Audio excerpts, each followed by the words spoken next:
right, hello everyone, and welcome to Hockey 101. No whiteboard today.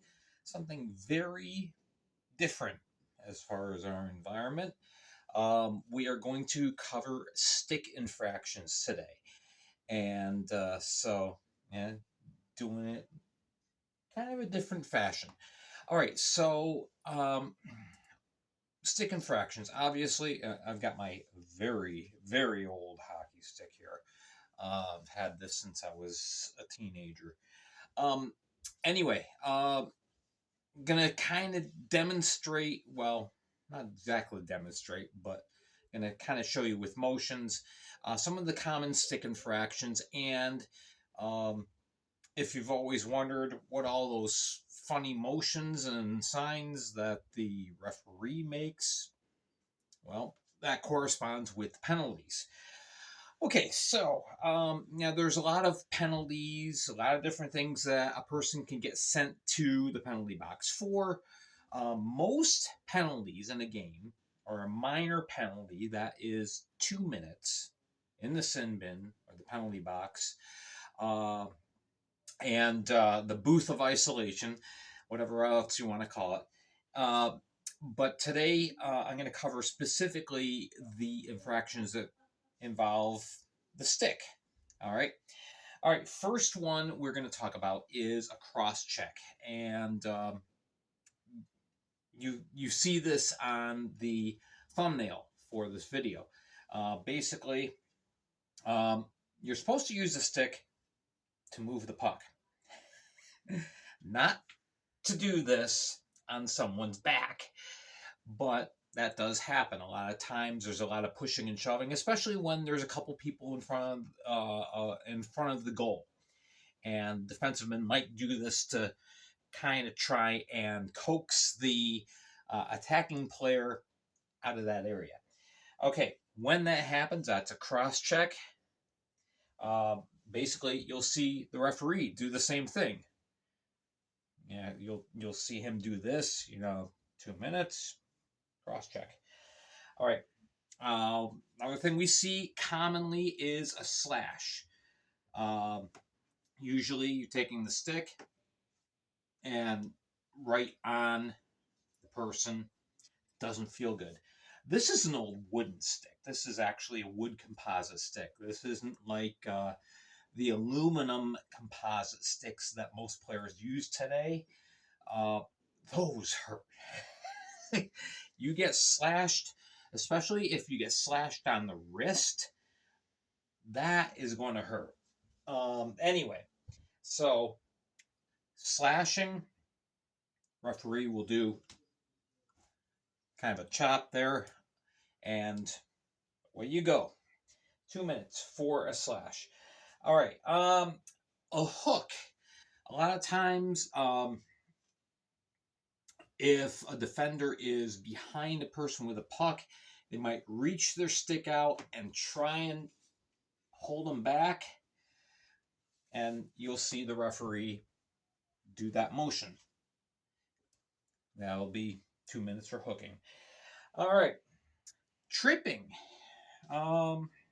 There's 8 different stick infractions that I want to talk about today. So we're on number 4, tripping. Basically, usually when a trip occurs, it doesn't always involve the stick, but oftentimes a person will use their stick and they get under the feet, kind of pull out a little bit, or you might get just a little careless. You might kind of reach out with your stick, just trying to get a little pressure on the player. They might step on the stick, trip over it, and you are responsible for how you use your stick at all times, so you can get called for a trip. Now, a trip can also be called if you get tangled up and you reach down with your hand to try and steady your balance or whatever. Player might trip over your hand or over your skate. That can also be tripping, but usually it's with the stick. The stick gets down around the ankles, and there you go. With the trip, I gotta step way back. Kind of this motion, that's a trip there, as signaled by the referee. All right, holding the stick. Now, this is something that the person with the stick usually doesn't have the problem. It's usually someone else. This is my stick here. All right. And whatever I'm doing, someone else might get in there, get their hand on the shaft, and either try and pull it out of my hands or just kind of push it away, whatever. That's holding the stick. The somebody else can get penalized by grabbing a hold of my stick, or I can reach out, grab someone else's stick. In that case, you have that's the signal from the referee. You don't see that too often. It's not as common. Now, one that unfortunately we're seeing more frequently than we used to the last couple of years, spearing. If I take my stick and right in the gut, or down lower, something we don't want to see. But but it does happen. Yeah, emotions run high in a hockey game, and so I get a little frustrated, a little sloppy, and I end up punching somebody, under the arm or something like that. That's a slash, and that's basically the referee's, just gonna do that. That's your 2 minutes for spearing. Now, one that we don't see very often, but it does happen every now in a blue moon, is called butt ending. This is the butt end of your stick. Usually, players have a lot of tape, kind of a knob on the end of this. And so, anyway, kind of like spearing is this end with the heel. Butt ending, well, I get sloppy and catch somebody in the head or in the shoulder or something like that with the end of the stick. Now, I haven't seen this signal in a long time. I've seen butt ending called, but usually, because it's not very common, a lot of referees just go over to the they'll come over to the press to the penalty box and say number 17, butt ending. The motion is supposed to be, which again, I haven't seen this in a long time, but that is the signal for butt ending. Now that I've said something, probably you'll see it. Then one of the most common penalties. Well, the most common, you got the cross checking, you got the spearing, you got the slash, and the hooking. All right, there is also high sticking, which basically the rule of thumb with a game is this stick, especially your heel, is supposed to stay below shoulder level. We're about here. A lot of times get sloppy, comes up here, and I might accidentally catch someone in the head or in the face, and that'll be called high sticking. Or I'm just trying to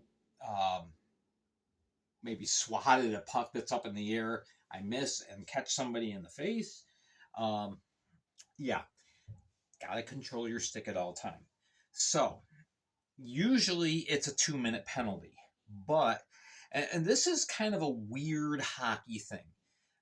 There's been a lot of talk the last couple of years about trying to change this to better classify different high sticking penalties. Now, the basic one, oops, puck, the stick comes up in the face, 2 minutes. If you draw blood, if you know, you catch somebody in the mouth and next thing you know their lips cut open, they're bleeding, then it's called a double minor, so that's 4 minutes. But there's also occurrences where the referees can say that was really blatant. There was intent with that. We're going to call a 5 minute major penalty. Now, when that happens, basically, I go to the box and I sit for 5 minutes. And unlike a traditional power play, which is during a minor penalty, if the other team scores, even if the 2 minutes haven't passed, my penalty is served. You know, the penalty is we gave up a goal. So even if it's just 30 seconds in the penalty, oh, they scored. All right, I'm free to go out of the penalty box. 5 minute major, I sit in the box for the full 5 minutes, and the other team could score as many times as they're able to. So that's usually not a good situation to be in. It's not very often that you do have a 5 minute major for high sticking, but it does happen. Again, most common is the 2 minute variety, or blood drawn 4 minutes. Now, it's kind of weird. You can get a major penalty, not draw blood, but if you draw blood, it's 4 minutes. Kind of weird, but it's a hockey thing. So anyway, that's a little bit of a demonstration with my old stick. I've had this for, my goodness, almost 40 years now. And again, this is wooden stick. They don't make them wood anymore, so it's going way back. I'm dating myself, showing you how old I am. But anyway, wanted to cover that. Again, this is a basic hockey 101. Next week, what we'll do is we'll talk about a lot of the other penalties that don't involve a stick. Things like boarding, elbowing, roughing. What are these? And we'll talk about that, and we'll also show you the signal. Oh yeah, by the way, the simple high sticking motion by the referee. So I didn't cover that. So anyway, there you go. I hope this was entertaining and informative. Make sure you're hitting like and subscribe. If you're enjoying these videos, let me know. The Hockey 101 videos. I noticed that there's not a whole lot of views on these compared to some of the other videos I do. So if you want me to keep doing these, let me know. Make a comment down below. All right, I am Gary Ryan for the Fed League Flash. Tomorrow we will be on the Flash Audio Network. The links are on my Facebook page. Very important. Make sure you're following my Facebook page because that's where all the news gets posted first, and then we talk about it on our news and notes videos or on the Flash Audio Network. So next week is the Fed Flash Weekly. We'll talk about a couple of news items that have taken place over the last couple of days, and also talk about what's coming up next. What are we still looking for the big news for the summer? Summertime, yeah, things start to get a little slow. So, we'll give you the information as it comes down the pike. All right. Thank you again so much for watching. I appreciate it, and I hope you have a wonderful rest of the day. We'll catch you next week on Hockey 101.